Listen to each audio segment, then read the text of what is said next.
really getting really dense with the infrastructure.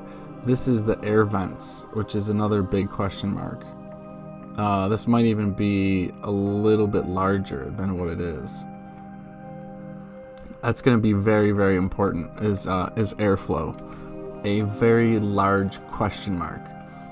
And suffocation is not really an issue. I've done the math with potential suffocation for a lack of oxygen.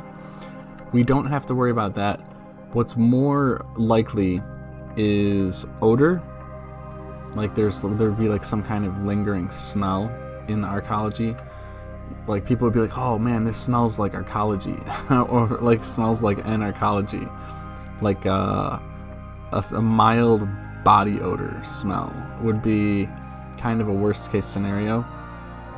And then also if there's not enough airflow, it would be like slightly like humid, like annoyingly humid, maybe like 85 degrees. That would also be another worst case scenario. So airflow is very, very important. It's going to be something that time and money is invested into. So we just added in these. This is from the geothermals. I haven't decided a specific diameter, but maybe like 8 feet, because the geothermals are 12-foot diameter. Huge, absolutely huge. So we might shrink down to like 8 feet. Still tremendous. And then these are actively there's active fans in here.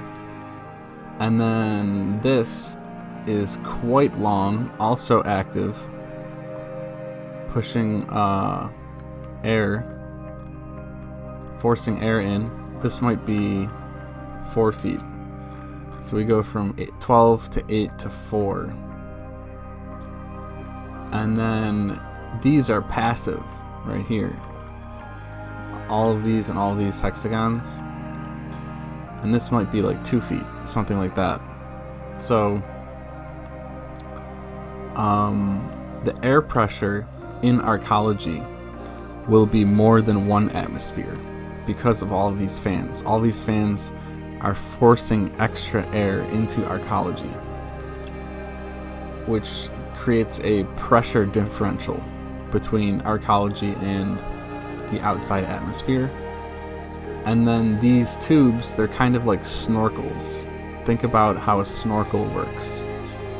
You're sucking air and pushing air with your lungs. You are creating a pressure differential, and then the air moves through the snorkel, right? So these are like big snorkels that go vertically through these hexagons. And these could be active too. Actually, you can throw some fans in here too, just to help the process. But this is the output. This is the output shaft, so it's pushing air up and out of the city. And the exhaust, right? So yeah, I originally thought they might be passive, but to help out the process, they could be active. We could throw some fans in here too. So hopefully it's not too much noise. A lot of fans. You have fans in the geothermal. You have fans coming up this 8 foot. Then you have more fans in this and more fans in this. So there's actually 4 sections of vents for the whole system. But this was a really big question mark for me, is that the moving the air through all of it.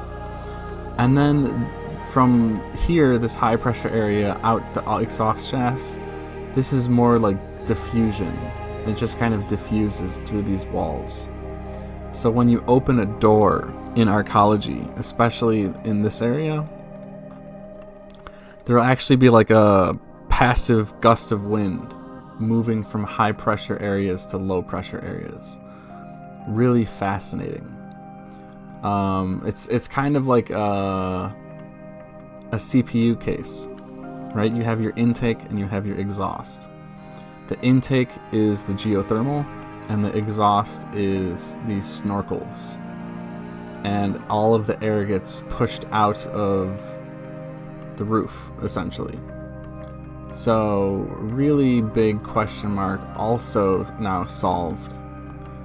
And the train, also a big deal, but it's getting very busy. Look at all this infrastructure is getting quite busy, which I love, actually. I do really love it. So, and this is still not a freestyle road.